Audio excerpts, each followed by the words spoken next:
Hello BSc third year student, कैसे हैं आप सभी लोग। उम्मीद है आप लोग बहुत अच्छे होंगे। माय नेम इज आशीष गिरी। आज के इस वीडियो के अंदर हम डिस्कस करेंगे diversity of non कोडेट्स and economic geology.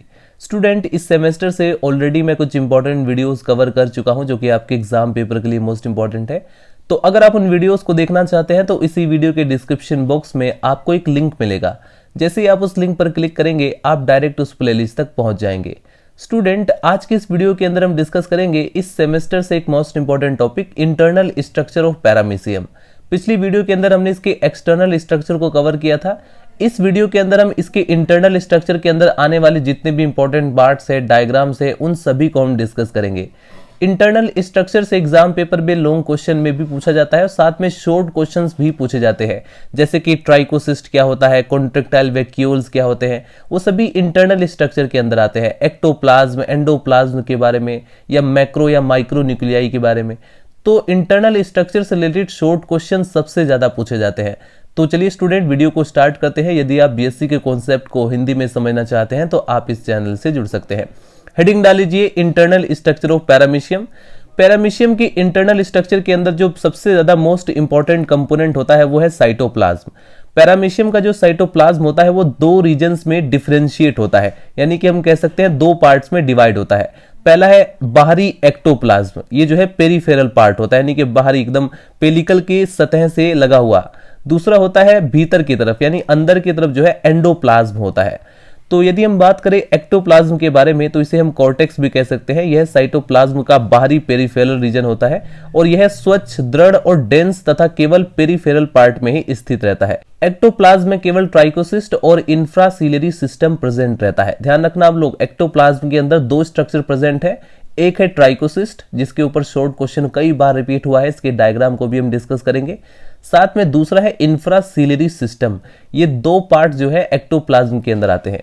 इसके बाद यदि हम बात करें एंडोप्लाज्म के बारे में तो इसे हम मेड्यूला भी कहते हैं।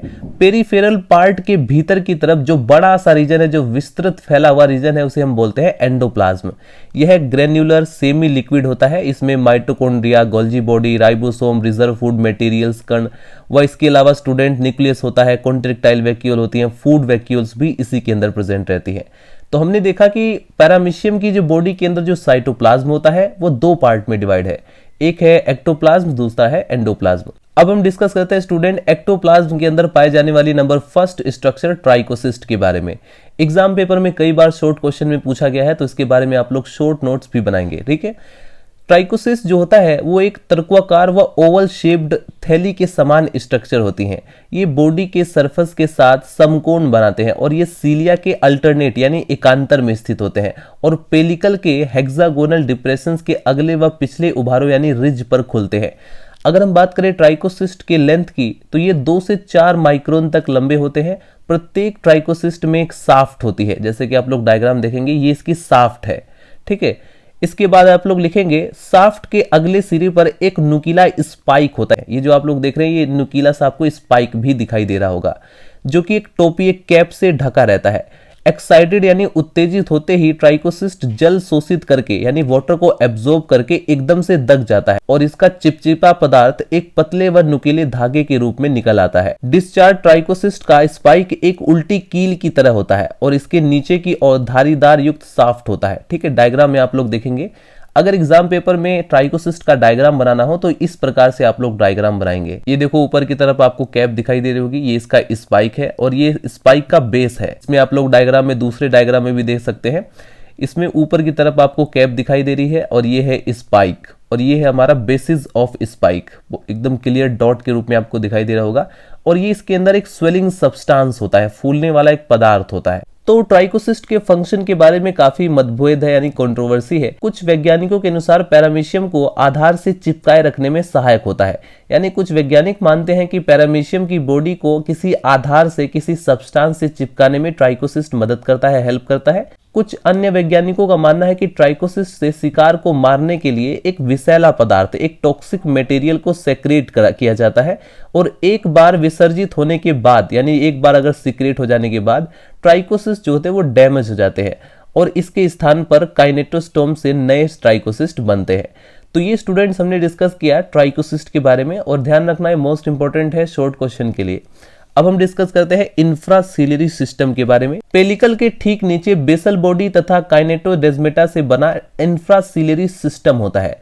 नंबर फर्स्ट पर आता है बेसल बॉडीज। प्रत्येक सीलियम का बेसल बॉडी नलिका के समान एक स्ट्रक्चर है जिसे बेसल बॉडी या काइनेटोसोम भी कहते हैं। यह पेरिफेरल तंतुओं के आधार सिरों के मोटा होने से बनता है। सेंट्रल फिलामेंट काइनेटोसोम की स्ट्रक्चर में भाग नहीं लेते। प्रत्येक काइनेटोसोम में पेरिफेरल फिलामेंट के 9 त्रिक होते हैं। काइनेटोम के स्वयं जनन से नए सीलिया बनते हैं और प्रत्येक काइनेटोस्टोम रूपांतरित यानी मॉडिफाइड सेंट्रियोल को प्रदर्शित करता है। अब हम बात करते हैं काइनेटोडेस्मेटा के बारे में। एक्टोप्लाज्म में विशेष प्रकार के स्ट्रेटेड फाइबर्स होते हैं। इसके बाद स्टूडेंट आप लोग सिंपली इस डायग्राम के हेल्प से समझ सकते हैं कि पैरामीशियम द्वारा ट्राइकोसिस्ट की सहायता से कैसे ये अपने शिकार को पकड़ता है। आगे लिखेंगे स्ट्रेटेड फाइबर्स होते हैं जो कि काइनेटोडेस्मल फिब्रिल्स कहलाते हैं। प्रत्येक काइनेटोस्टोम के एक महीन काइनेटोडिस्मल फिब्रिल निकलता है जो कि आगे की ओर पतला हो जाता है और 5वें काइनेटोस्टोम तक पहुंच करके समाप्त हो जाता है। इस प्रकार एक्टोप्लाज्म में 5 काइनेटोडेस्मल फिब्रिल्स का एक अनुदैर्ध्य बंडल बन जाता है जिसे काइनेटोडेस्मा कहते हैं। प्रत्येक पंक्ति के काइनेटोस्टोम तथा काइनेटोडेस्मेटा मिल करके काइनेटी बनाते हैं और समस्त काइनेटी मिल करके काइनेटी सिस्टम या इंफ्रासिलियरी सिस्टम बनाते हैं। पैरामीशियम व अन्य सिलिएट की स्ट्रक्चर विकास यानी मोर्फोजेनेसिस में काइनेटी सिस्टम की एक महत्वपूर्ण एक इंपॉर्टेंट रोल होता है। एग्जाम्पल के लिए पैरामीशियम में काइनेटी का एक सेट मुख के विकास के लिए उत्तरदायी होता है। इसे हटा देने पर पैरामीशियम के जो मुख का विकास है, जो ओरल सिस्टम का डेवलपमेंट है, वो रुक जाएगा। इलेक्ट्रॉन माइक्रोस्कोप के द्वारा स्टडी करने से पता चलता है कि काइनेटोसोम्स के विकसित यानी डेवलपमेंट होने वाले रेखांकित तंतु काइनेटोडेस्मेटा के अतिरिक्त फाइन फिब्रिल्स तथा ट्रांसवर्स फिब्रिल्स भी होते हैं और ये सभी मिल करके एक जाल, एक नेट बनाते हैं जो निश्चित रूप से आवेगों को संचारित करने व पक्षमों की गति यानी कि सीलिया की मूवमेंट में समन्वय बनाने में फंक्शन करते हैं, कार्य करते हैं।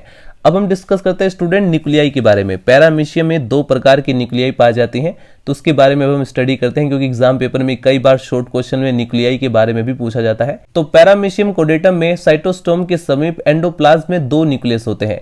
इनमें से एक न्यूक्लियस बड़ा होता है, दानेदार व गुर्दे यानी कि किडनी शेप में होता है। इसे बोला जाता है मेगा न्यूक्लियस या मैक्रो न्यूक्लियस। दूसरा स्मॉल होता है यानी कि छोटा होता है, डेंस होता है और गोलाकार होता है, सर्कुलर होता है। यह मैक्रो न्यूक्लियस के कॉनकेविटी में उसके समीप स्थित होता है। मैक्रो व मेगा न्यूक्लियस में अनेक न्यूक्लियोलाई व क्रोमेटिन मटेरियल होता है। इसकी न्यूक्लियर मेम्ब्रेन अस्पष्ट होती है यानी कि क्लियर नहीं होती है और यह पैरामीशियम की समस्त जैव क्रिया, पूरी बायोलॉजिकल एक्टिविटी को कंट्रोल करता है। अतः इसे वह वेजिटेटिव न्यूक्लियस भी कहते हैं। स्मॉल न्यूक्लियस में एक न्यूक्लियोलस होता है। क्रोमेटिन कण व क्रोमेटिन फाइबर समान रूप से वितरित होते हैं और यह जनन क्रिया में यानी रिप्रोडक्शन में पार्टिसिपेट करता है। यदि हम बात करें स्टूडेंट पैरामीशियम में कॉन्ट्रैक्टाइल वैक्यूल के बारे में, तो पैरामीशियम में 2 कॉन्ट्रैक्टाइल वैक्यूल होती हैं। इनमें से एक तो सिस्टोल प्रवस्था यानी कि सिस्टोल स्टेज में होती है, दूसरी डायस्टोल कंडीशन में होती है, राइट। प्रत्येक वैक्यूल एक छोटी सी डिस्चार्ज कैनाल के द्वारा बॉडी के डोर्सल सरफेस पर स्थायी छिद्र के द्वारा, एक पोर के द्वारा खुलती है। यदि हम बात करें कॉन्ट्रैक्टाइल वैक्यूल के स्ट्रक्चर के बारे में, तो कॉन्ट्रैक्टाइल वैक्यूल में एक थैलेनुमा रिजर्वायर तथा उसमें संबंधित 6 से 10 लंबी रेडिएटिंग कैनाल्स होती हैं। इनको फीडर कैनाल भी कहते हैं। प्रत्येक फीडर कैनाल में 3 भाग होते हैं। एक होता है एंड पोर्शन, यह फीडर कैनाल का अंतिम नुकीला भाग होता है और इसके चारों ओर साइटोप्लाज्म में अनेक ब्रांच ट्यूब्यूल का जाल होता है, एक नेट होता है। इन ट्यूब्यूल को नेफ्रिडियल ट्यूब्यूल्स कहते हैं। ये एंडोप्लाज्म से पानी को एकत्रित करती हैं। जो एक्स्ट्रा वाटर होता है एंडोप्लाज्म के अंदर, उसको ये कलेक्ट करती हैं। नंबर 2 स्ट्रक्चर आती है कॉन्ट्रैक्टाइल वैक्यूल के अंदर एम्प्यूला। यह फीडर कैनाल का फूला हुआ मध्य भाग होता है जो कि सिस्टोल प्रवस्था में पानी भरने से फूल जाता है। नंबर 3 स्ट्रक्चर आती है नेक रीजन। इसके द्वारा एम्पुला रिजर्वायर से संबंधित यानी कि कनेक्टेड रहता है। डिस्चार्ज कैनाल से रिजर्वायर व फीडर कैनाल तक लचीले तंतु के समूह फैले होते हैं। ये कॉन्ट्रैक्टाइल वैक्यूल के संकुचन को नियंत्रित करते हैं, ठीक है, उनके कॉन्ट्रैक्शन को रेगुलेट करता है। यहां पर आप लोग सिंपली डायग्राम देख सकते हैं कि पैरामीशियम के कॉन्ट्रैक्टाइल उपकरण यानी जो ऑपरेटर्स होते हैं उनके डायग्राम्स दिखाए गए हैं। ये है हमारा एंडोप्लाज्मिक रेटिकुलम, ये इसमें नेफ्रिडियल कैनाल है, इसमें फीडर कैनाल्स होती हैं, राइट। अब हम देखते हैं स्टूडेंट्स इनकी क्रियाविधि के बारे में। मैकेनिज्म के अंदर स्टूडेंट्स आप लोग नोट डाउन करेंगे, नेफ्रिडियल कैनाल के द्वारा एंडोप्लाज्म से जल रेडिएटिंग कैनाल में भरता है और फिर कॉन्ट्रैक्टाइल वैक्यूल में आता है। वाटर के भरने के साथ साथ कॉन्ट्रैक्टाइल वैक्यूल बड़ी हो जाती है और इसकी डायस्टोल फेज है। एक निश्चित सीमा तक पहुंच करके कॉन्ट्रैक्टाइल वैक्यूल एकदम सिकुड़ जाता है और सारा जल जो होता है वो डिस्चार्ज कैनाल के द्वारा बाहर निकाल देते हैं। इसे कहा जाता है सिस्टोल कंडीशन। तो आपने देखा कि पैरामीशियम बॉडी के अंदर कैसे वाटर जो एक्स्ट्रा वाटर होता है उसको कैसे बाहर निकाला जाता है। राइट स्टूडेंट्स, और इसी डायग्राम के अंदर वही शो किया गया है। डायग्राम बहुत ज्यादा इंपॉर्टेंट नहीं है, अगर शॉर्ट क्वेश्चन में कॉन्ट्रेक्टाइल वैक्यूल पूछा जाए तो आप लोग सिर्फ उसके बारे में लिख देंगे, और यदि 3.5 नंबर में आ जाता है तो आप लोग डायग्राम भी रिप्रेजेंट कर सकते हैं, हालांकि इसमें 2 नंबर में ही पूछा जाता है। इसके बाद स्टूडेंट पैरामीशियम की इंटरनल स्ट्रक्चर के अंदर यानी कि इसकी साइटोप्लाज्म के अंदर, एंडोप्लाज्म के अंदर फूड वैक्यूल्स भी प्रेजेंट रहते हैं। ये एक तरीके से लास्ट स्ट्रक्चर है। इसके बाद आ जाता है पैरामीशियम की फिजियोलॉजी जैसे कि लोकोमोशन या न्यूट्रिशन। तो आइए डिस्कस करते हैं फूड वैक्यूल के बारे में। एंडोप्लाज्म में अनेक आकुंचनशील व विभिन्न आकार यानी कि डिफरेंट शेप की सर्कुलर फूड वैक्यूल होती हैं। इसमें अंतर्ग्रहण किए हुए विभिन्न प्रकार के भोजन के कण होते हैं। जो भी पैरामीशियम ने खाना खाया हुआ है वही उसी के पार्टिकल्स होते हैं। इन्हें जो है गैस्ट्रियोल्स भी कहते हैं। राइट, तो ये हमने स्टूडेंट डिस्कस किया पैरामीशियम के इंटरनल स्ट्रक्चर के अंदर आने वाले जितने भी कंपोनेंट हैं उन सभी को डिस्कस किया। इसके बाद हम नेक्स्ट वीडियो के अंदर डिस्कस करेंगे लोकोमोशन के या न्यूट्रिशन के बारे में। सो स्टूडेंट्स, मिलते हैं नेक्स्ट वीडियो में। Bye bye, Tata.